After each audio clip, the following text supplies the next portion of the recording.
Selamat pagi, Bapak Ibu Saudara sekalian. Selamat datang pada acara Sarapan Sabda.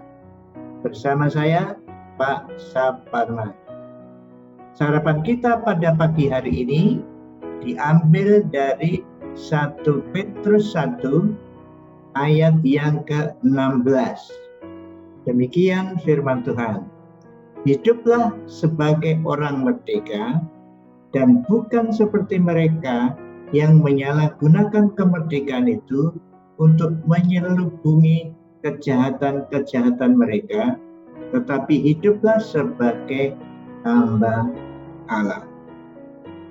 Saudaraku yang dikasihi Tuhan, pada zaman itu ada orang yang disebut orang merdeka, yang satu orang tidak merdeka, tentu saja itu namanya Buddha. Kalau Buddha itu hidupnya ditentukan oleh tuannya, kehendaknya semuanya diperintah oleh tuannya. Dia tidak bebas, tidak memiliki kebebasan kehendak sendiri. Semua diatur oleh si pemilik Buddha atau tuannya. Ada orang yang merdeka, artinya bukan Buddha, nah ini bebas, bisa berbuat apa saja. Itu kalau makna atau arti biasa, arti literal. Makna harafiahnya kata merdeka. Tetapi yang dimaksud di sini rupanya merdeka dari ikatan dosa.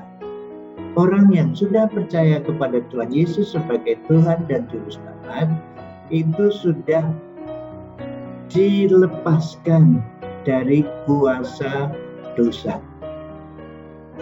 Melalui kematian dan kebangkitan Yesus Kristus dari antara orang mati, orang sudah merdeka, tidak diikat oleh dosa. Nah, Rasul Petrus menasihati mereka ini, para pembacanya juga kita semua, hiduplah sebagai orang merdeka. Tidak seperti tadi, mereka yang menggunakan kemerdekaan untuk kepentingan kejahatan mereka. Ini orang yang belum percaya, tapi bukan Buddha, sehingga mereka menggunakan kemerdekaan untuk kepentingan kejahatan mereka. Tetapi orang percaya diminta hidup sebagai hamba Allah. Saudaraku, tidak ada ya seorang pun yang betul-betul bebas 100%, tidak ada.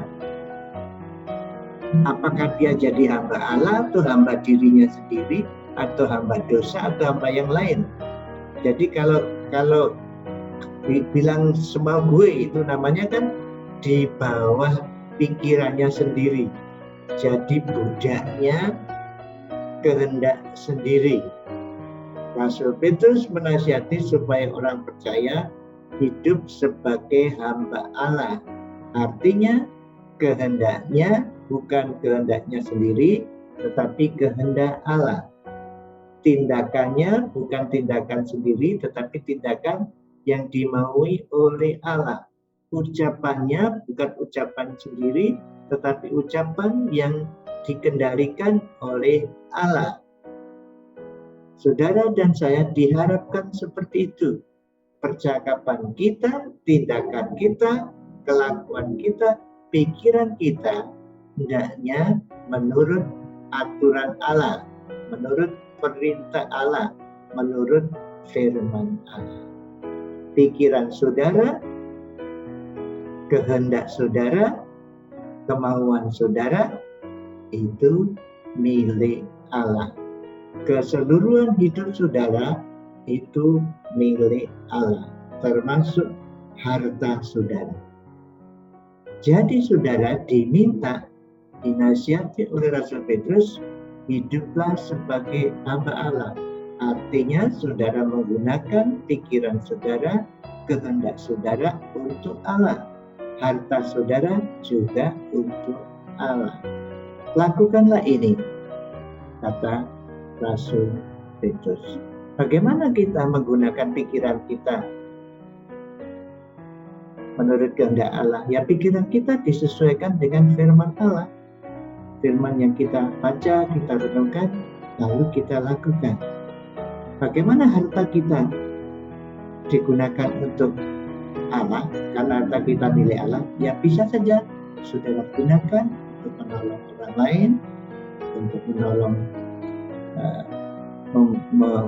melebarkan kerajaan Allah melalui menyokong gereja, institusi, lembaga-lembaga Kristen, maupun juga kepada hamba-hamba Tuhan atau pekerja-pekerja sepenuh waktu Kristen. Itulah caranya hidup sebagai hamba Allah. Semuanya untuk Allah.